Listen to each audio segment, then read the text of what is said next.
guys, I know I'm a little late with this one, but I finally got my Beyland, and I had to pity him from last time and everything, so I had to work really hard to get him finished up. He's pretty well finished. I might make some tweaks in the future, but I just wanted to go ahead and give you my build for him.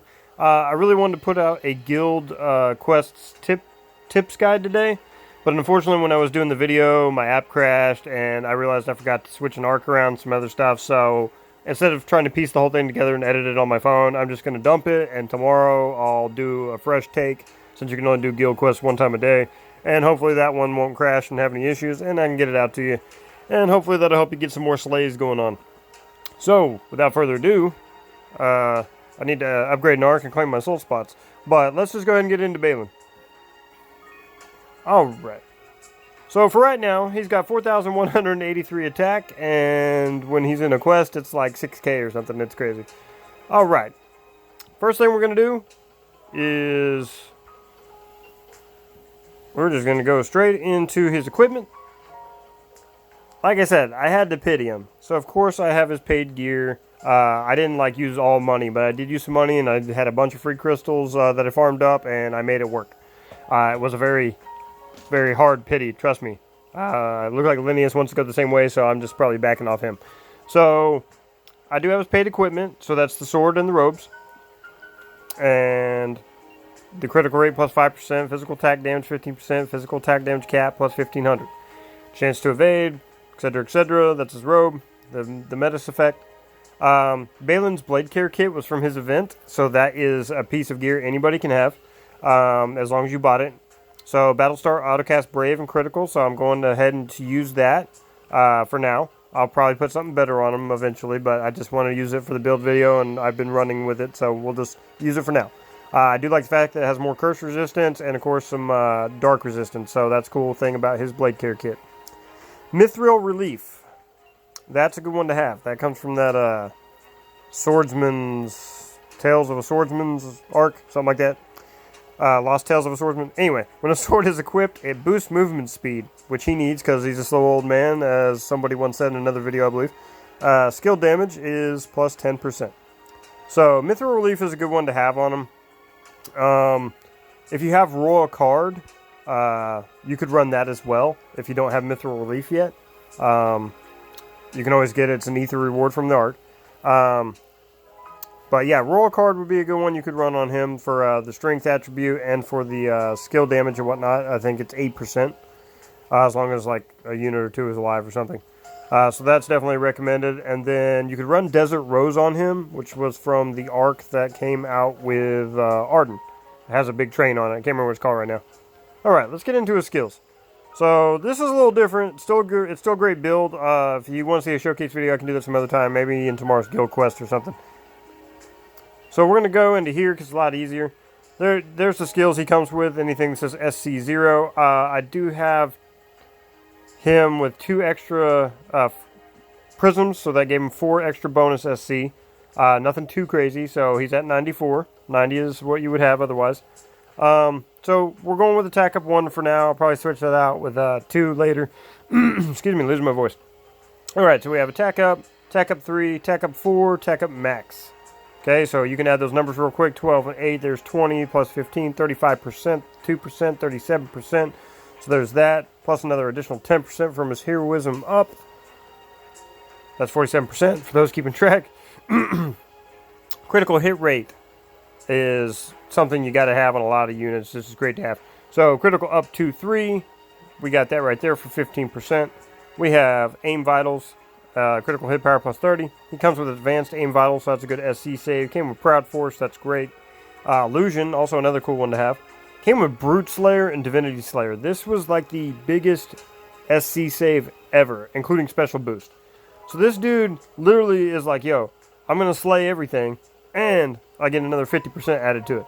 So just amazing having Brute Slayer and Divinity Slayer. It comes with it, so that's great. Hopefully you guys got this unit.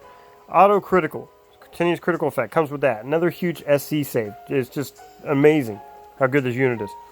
Automatically activate speed at the start of battle. Fast speed. I think it's great. It came from... now I'm probably going to pronounce it wrong because it may be the other art, but it might have been Kichionji. But anyway, whatever arc that has royal card is the one that has fast speed. I could show you, but I don't want to take up too much time. Auto haste came with that, another good one. Pride, that was great. I was hoping he was going to have pride too, but I'll take it. Or no, I'm sorry, I added pride. Excuse me. Ardor. I was hoping he would have pride too, is what I meant to tell you. So I put pride on him. Ardor, critical rate plus 10% at max HP. Gale Force is a good one, so that was another good save. Max HP, STT, recovery speed plus 10%. So that's very important to get the plus 10%. Now, you could negate this by using his, from the Dreadworm arc. You can actually put skill boost 3 on, if you have it, and then that would negate Gale Force. So they would negate each other. But he really needs the extra speed recovery, SCT speed recovery. So keep his HP up, Proud Force got all that. No attribute attack raise, I added that. I do not have no attribute attack raise 2, unfortunately. But this build still works out. I hit 91k the other day. No attack raise 3, he comes with, great save there. 30% no attribute damage cap, 2000. Critical raise has it. Pose of Glory, always great. Now this one is what I've been messing with, and I may adjust it later. But because of the way his moves work and everything, so went ahead and did surprise attack for the 50% from behind, and then reverse cross, which also came from the Persona arc, has it on there, I believe. Rear physical attack, critical rate, so you're getting the critical rate plus 5%, so his critical is out there, but he's getting, critical damage plus 50%. So we have critical damage and then the actual, 50% from behind. So reverse cross, prize attack, looks like it's doing good work. I'll test it further and make sure it's actually needed. If not, we'll take it off, put something else on. This comes with Serenity, that's cool. Swordsman's Mindset, that's from the Dreadworm mark. So I stuck that on him.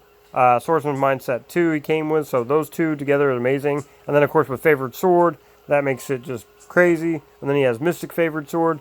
So this dude is a powerhouse, man. He's so great. And the fact he's non-attribute is just amazing. Guardbreaker, Doppelhander Boost is one I put on, so that's great. Because you see the damage cap here of 5,000 with Doppelhander. Then you come down here, you get another 3,000 thanks to this.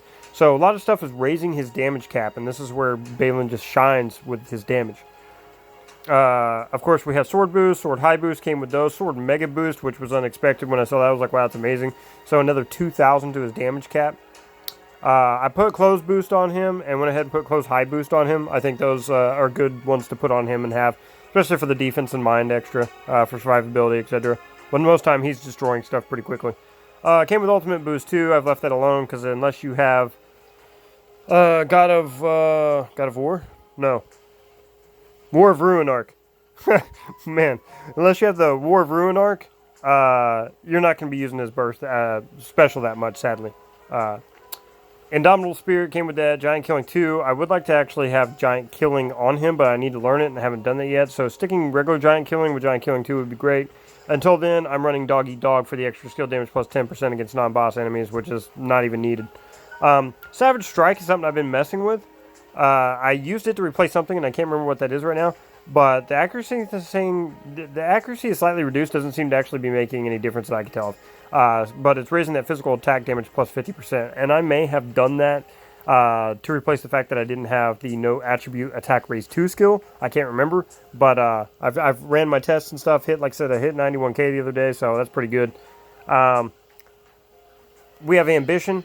Right there, when physically attacking enemies with more HP than the unit, the physical attack damage is plus 20%. Most things you're fighting are going to have more HP than you, so that's fine. So don't worry about having, Beyland with like 12,000 HP if that's what you got. Nothing wrong with that. And then White Vestments, of course, he comes with. So that's my build for now. It's pretty good. The fact that my app crashed earlier, I really don't want to try to go and showcase you something because it'll probably happen again. So I'm just going to close out with that video, except for I wanted to tell you about the arc.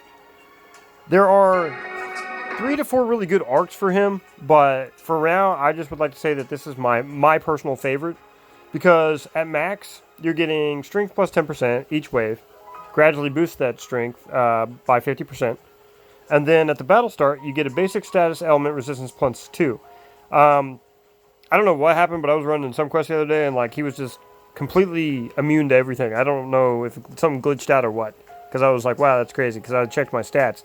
And anyway, so when he's equipped with only one weapon, which he is for his massive attack, his skill/special damage cap is plus 6,000. So with that extra 6,000, that's how I'm hitting like 91k, I think was the highest I've seen so far. So to me, that's a great arc to have. If not, this Icy Guardian one over here is also a great one, and that'll be in tomorrow's vid. Physical attack critical damage plus 40%. Physical attack criticals deal an extra ice attack. You get plus 20 to your fire resistance and your ice resistance, which he is both low to, so that can be great. I believe for mine, let me see real quick in the video. Beyland, I need you to work for me. Why are you doing this to me, bro? Okay. Yeah, so he's -5 to fire, ice, and wind. So yeah. That is something to consider if you put that arc on, depending on what you're fighting. And that's another thing, depending on what you're battling, if you actually need to strategize some stuff, which sometimes you really, really do, you know, you can throw that arc on them and battle it out with whatever. Or use different units. You know, just because I'm telling you that this is my favorite arc for him for the damage cap and everything doesn't mean you have to use it all the time. You know, change out your equipment, change out your arcs, you know, to suit the situation. Anyways, I hope you guys have had luck on your Linnea's pools. Thank you for tuning in. I'll put the link in the description to join my Discord server if you would like to do that. Another good one is the Nerd DK has a great Discord for Last Cloudia and a few other games they play over there. So join mine, join his, do whatever you want to do. We'll see you in the next video.